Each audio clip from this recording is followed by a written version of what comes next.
This was our RC 2014 Classic 2 at the end of the last video.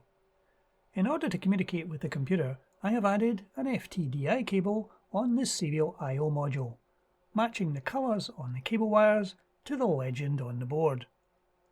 I've also put a small jumper on the serial I/O board to use the FTDI cable to supply the power to the board rather than the barrel jack on the backplane. When the RC 2014 boots up, you have a choice to put it straight into BASIC or into the small computer monitor. This is controlled by 3 small jumpers on the ROM module.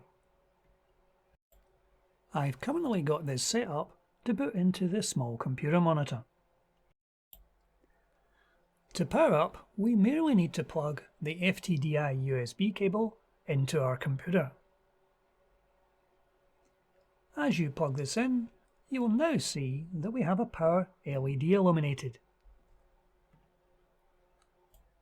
This is a positive sign that the RC 2014 is at least showing signs of life.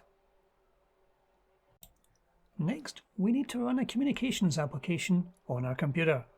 This will allow us to both send data to and receive data from the RC 2014. I'm using TeraTerm here, selecting the COM3 serial port. To make this easier to see, I'm amending the font to something larger. Next, we amend the speed on the serial port, which defaults to 9600. If you select the drop-down list and change this to 115200, and then click New Setting. Now we're ready to hit the reset button on our RC 2014. Either reset button will do. In this case, I've pressed the reset button on the backplane. If we now look back, we'll now see we've received a message from the RC 2014 for the small computer monitor.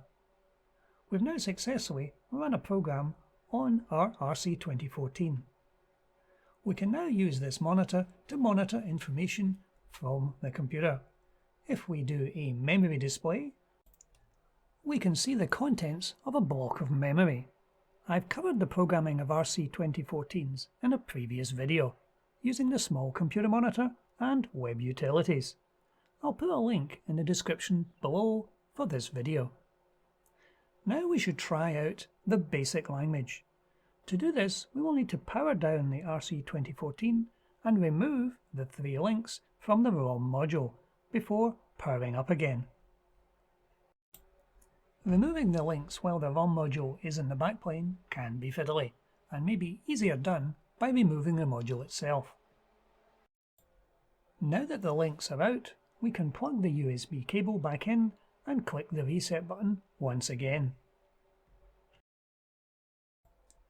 This will prompt you with a question, cold or warm start. Press C for cold as it's our first run.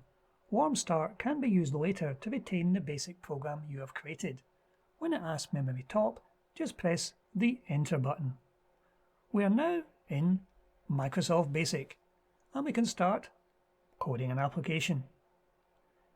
To test this out, we'll enter a very straightforward application, which is going to be a for next loop going from the record 1 to number 10, and it will print the value of the variable r at each.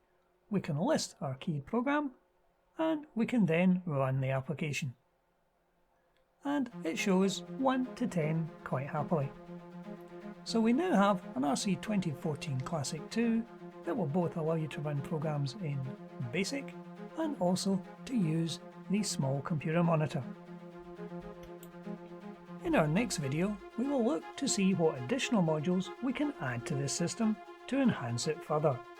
But that's it for today. Thank you for watching.